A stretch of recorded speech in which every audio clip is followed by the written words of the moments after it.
The person you can't break away from occupies exactly as much space in your head as you give them.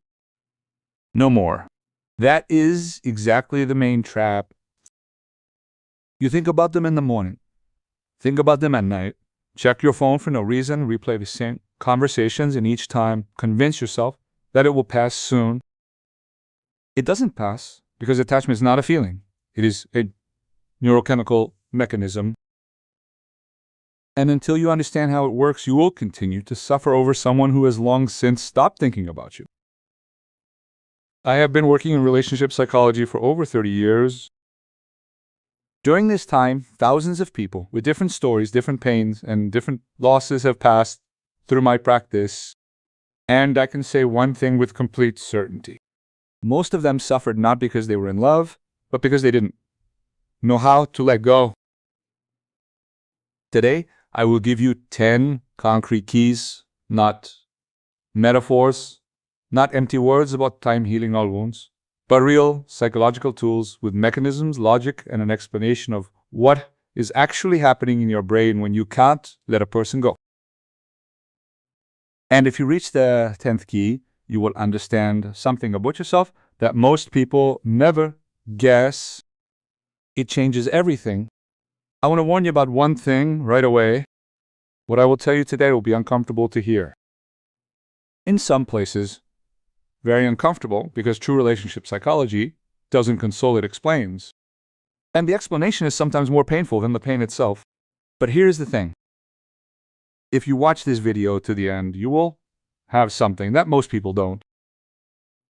An understanding of why you are stuck.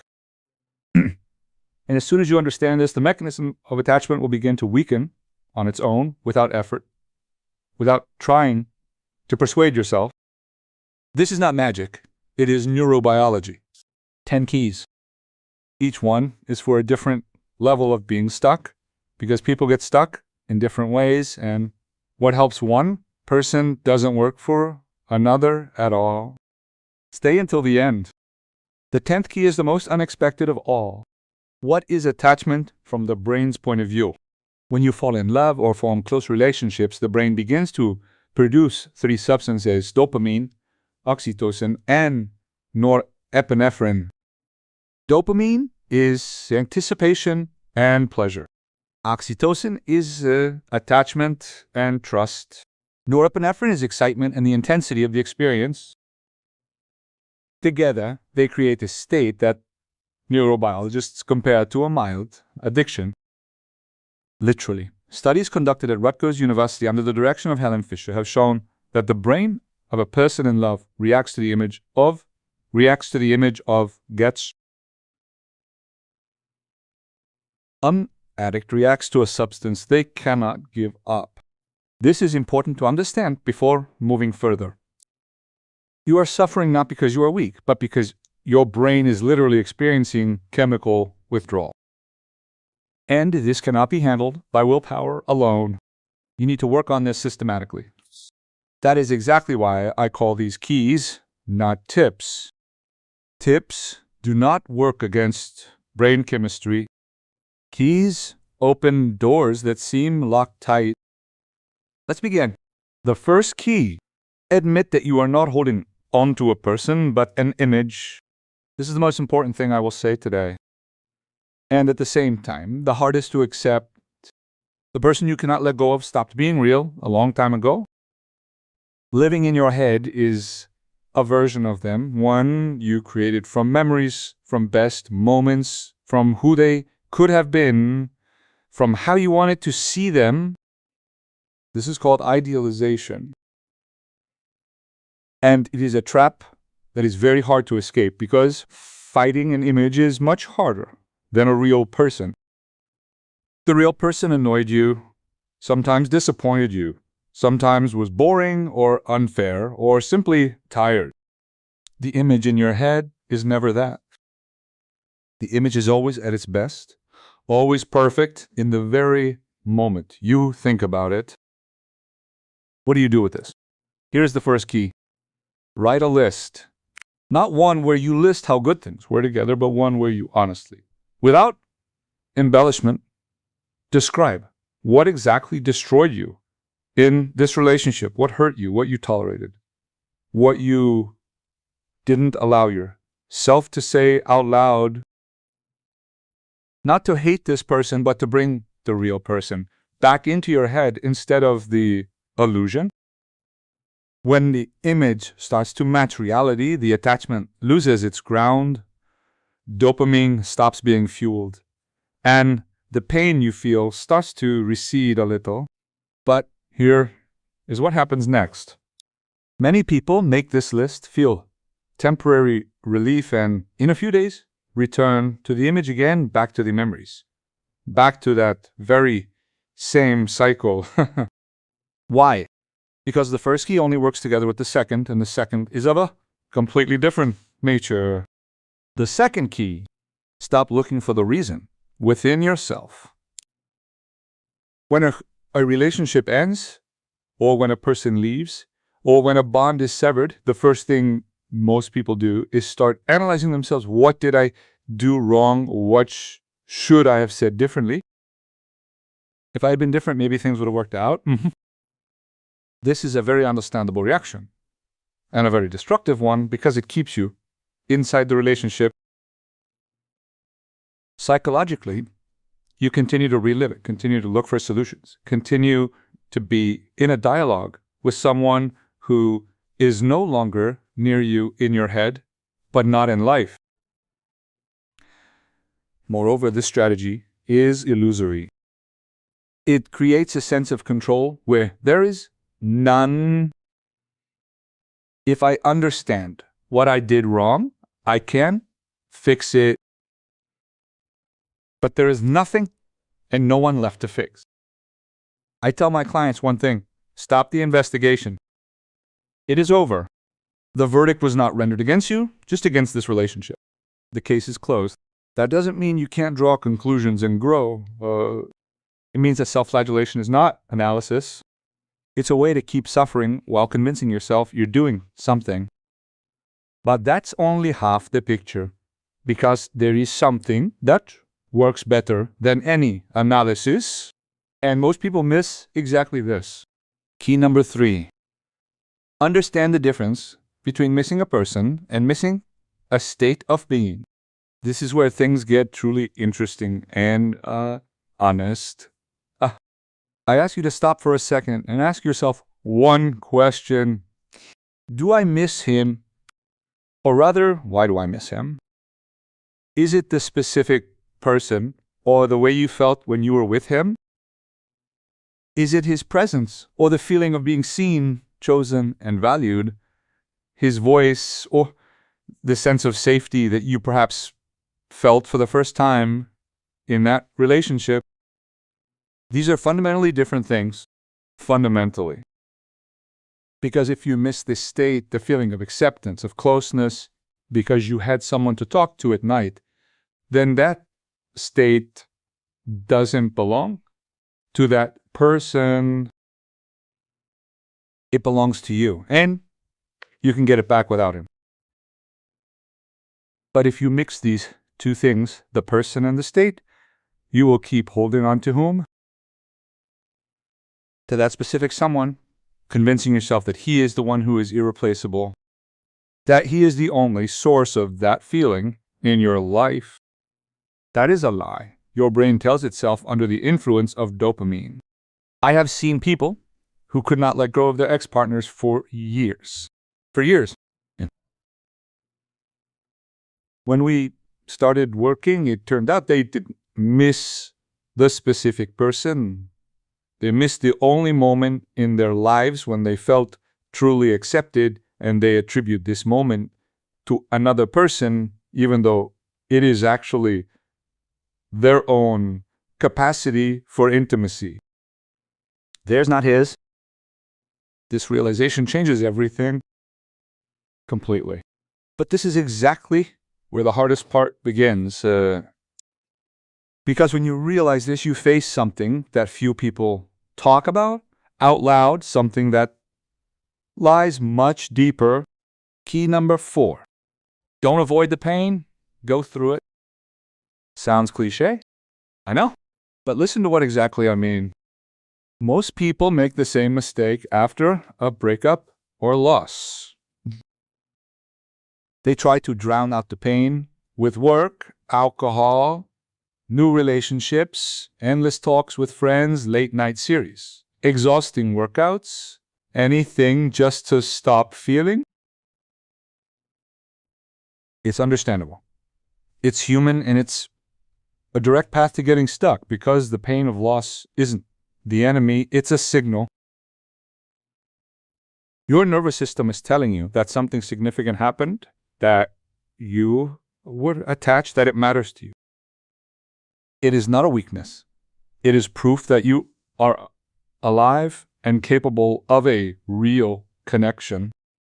When you muffle this signal, it doesn't go anywhere.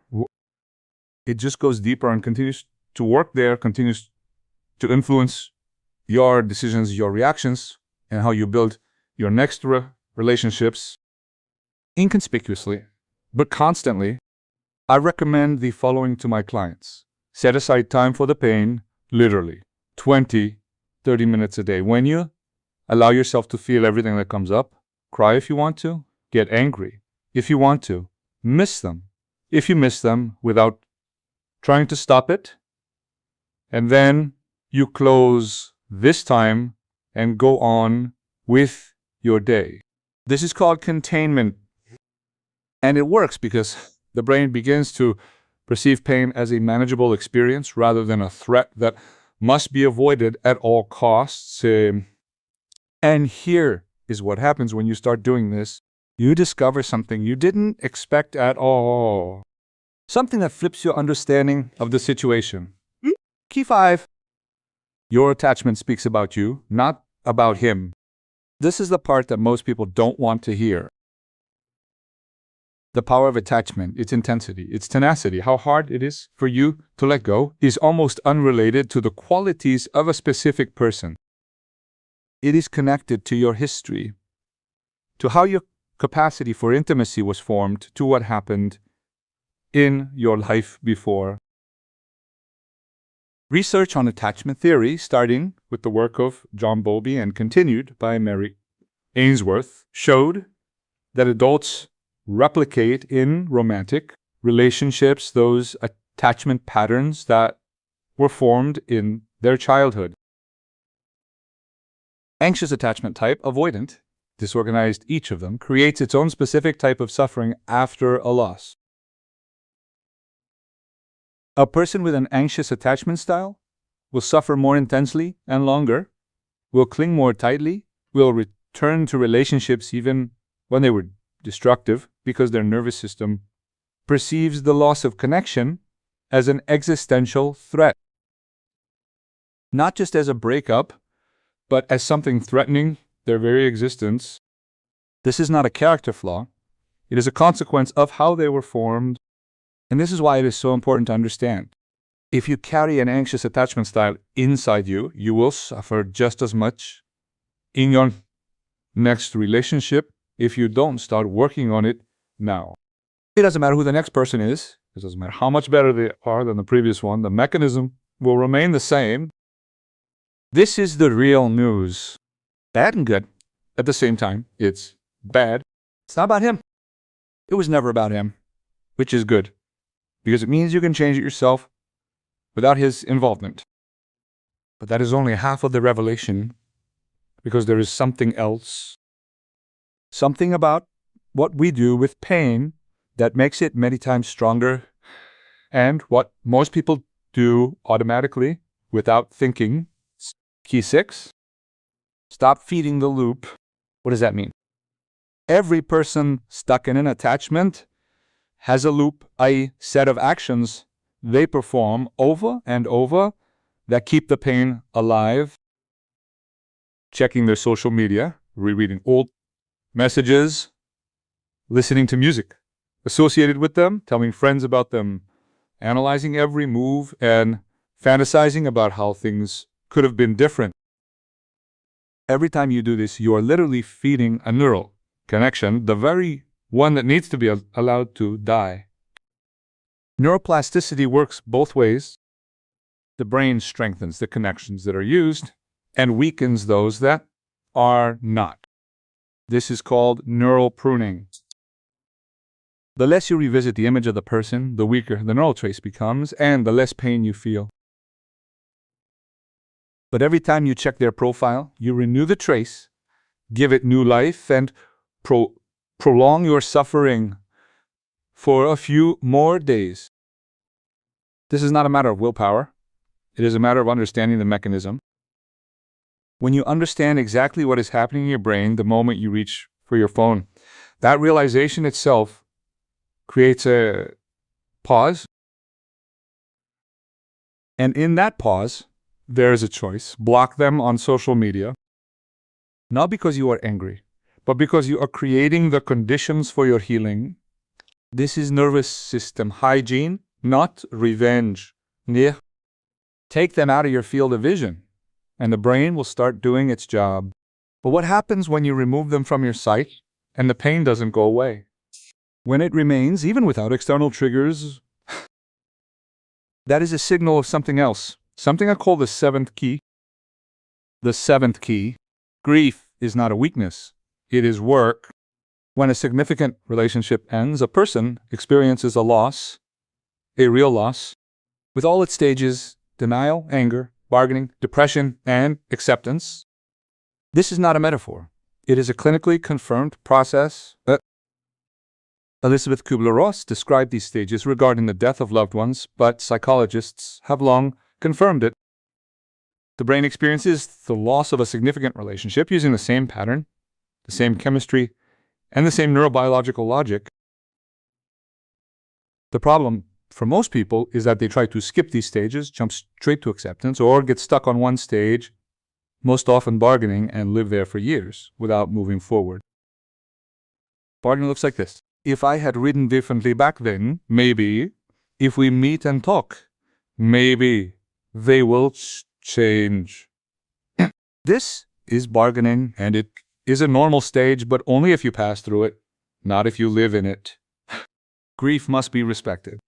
You need to give it time, but you cannot give it infinite time. I tell my clients, if a year after a relationship ends you still cannot function, that is not just grief. What is it? It is something that needs to be worked on with a professional. Stuck grief is not a defining characteristic of love. It is a symptom that can be treated. Allow yourself to grieve and let that grief move, because behind grief lies something you may not have seen yet. Something you discover within yourself exactly when you stop clinging. Key 8. Reclaim the space you gave to someone else. When a person is present in your life, they occupy space in it. Physical, temporal, emotional, mental. When they leave, that space remains empty. And this is where the critical mistake happens. Most people perceive this void as proof that life is incomplete without them, that something vital is lost forever, that something will always be missing. That is not true. It is a void, not a deficit. It is space, space that now belongs to you. In my practice, I have noticed that people who know how to fill this space with themselves, their interests, desires, and growth recover incomparably faster. Not because they forget, but because their life becomes their own again rather than a reflection of someone else's presence. This requires concrete, practical work. What did you do before this relationship? What did you like? What did you give up? What did you always want to try but kept putting off? Where did you want to go? What did you want to create? Reclaiming your own time and space is not an attempt to forget. It is the restoration of identity. And restored identity is the best condition for letting go of an attachment that has become an anchor. But all of this is external work. And there is also internal work, which is the deepest of all. Key 9. Forgive, but not for their sake, for your own. The word forgiveness evokes resistance. I understand when you have been betrayed, dumped, or deceived, the last thing you want to think about is forgiveness. It feels unfair. It seems that to forgive means to see that everything was okay, that it is acceptable to treat people that way. That is not the case. Forgiveness is not justification. Forgiveness is a decision to stop carrying resentment inside you. This is the distinction. Fundamentally, resentment is also a form of attachment. Perhaps the strongest kind, because as long as you're angry at someone, you think about them constantly. They occupy space in your head under a different pretext, not of love, but of hatred, but they occupy it. Psychologist Fred Luskin from Stanford has studied forgiveness clinically for over 20 years. His research shows that people who practice forgiveness demonstrate a significant reduction in cortisol levels, improvement in immune system function, and most importantly, in our context, faster recovery from emotional trauma. Forgiveness physically changes your nervous system. Literally, as for how to do it practically, you don't need to tell them anything. You don't need to write a letter you will never send. No rituals are needed. A single honest thought is enough. That person did what they could with the level of awareness they had. They were not obligated to be who you wanted them to be. They were themselves. This does not absolve them of responsibility for their actions. It relieves you of the obligation to keep paying for someone else's limitations with your pain. And now, the 10th key, the one worth waiting for. The 10th key. To let go doesn't mean to stop loving, it means to choose yourself. This is where I want to tell you something important. Many people cannot let go because they think letting go means betrayal, means devaluing what was, means admitting that the person wasn't important. That is a false equation. You can love someone and simultaneously realize that your paths are not the same. You can value what was and simultaneously choose your life without them. These two things do not contradict each other. Letting go is not an act of betrayal. It is an act of respect for yourself, for them, and for what was real between you. The most destructive form of attachment is when a person holds on to someone while destroying themselves, continuing to suffer, because pain feels like proof of love. I'm afraid to let go, they think, because if I do, it means it wasn't real. No, authenticity is not measured by the length of suffering. Authenticity is what you felt when it was alive, and that doesn't disappear when you let go. I will tell you what it looks like in practice because choosing yourself sounds beautiful. But you need to understand what it actually means in real life. Choosing yourself means deciding to no longer put their happiness, their presence, or their possible return above your own mental health. It is a concrete decision, made at a concrete moment. Sometimes, several times a day. At first, I think about them again. That is normal. And I choose myself. Not a ban on thinking, not a battle with thoughts, just a reminder of whose side you are on. This is what happens when you start doing this consistently. Gradually, not immediately, not in 3 days, the center of gravity of your inner life shifts from them to you. You start to think about what you want, what you need, where you are going. And at some point, without an announcement, without a sense of victory, you just notice that you are thinking about them less. Not because you took a pill, not because you found someone else, but because your own life has occupied the place where their image once lived. That is what letting go is. Let me pull it all together. The first key. You are holding on to an image, not a person. Bring reality back into this picture. The second key. Stop looking for the reason within yourself. The investigative experiment is over. The third key. Distinguish between missing the person and missing the state. That state is yours. It will return without him. The fourth key. Don't avoid the pain. Contain it. Set aside time for it and take back control. The fifth key. The strength of your attachment says everything about you, not him. This is your story, and you can rewrite it. The sixth key, stop feeding the loop. Every time you check his profile, you prolong the pain. It's neuroscience, not morality. The seventh key, grief is work. Respect it, but don't let it become your permanent residence. The eighth key, reclaim your space. Fill it with yourself. The ninth key, forgive for your own sake. Resentment is a form of attachment, the most expensive kind. The 10th key, letting go does not mean falling out of love. It means choosing yourself every day, one decision at a time. None of these keys work like a magic pill. They work as a system, a set of tools you return to again and again until the mechanism gives way, and it will give way. I've seen it hundreds of times. I want to say one last thing that isn't usually said in videos like this. Suffering from loss is not a measure of the depth of your feelings. It is a measure of how well a person can regulate their nervous system. It's a skill. And like any skill, it can be developed. You don't have to suffer for a long time to prove that it mattered. Importance is not measured by the length of the pain. You can love someone deeply and let them go quickly. Not because you are cold, but because you understand how your brain works and respect your time on this earth. If this video gave you at least one new perspective on what you're going through, leave a like. It will help this conversation reach the people who need it right now. And write in the comments which of the 10 keys you get stuck on most often. I'm genuinely curious. I read the comments, and your response helps me understand what to talk about next because this is a shared effort. I do my part, you do yours. See you soon.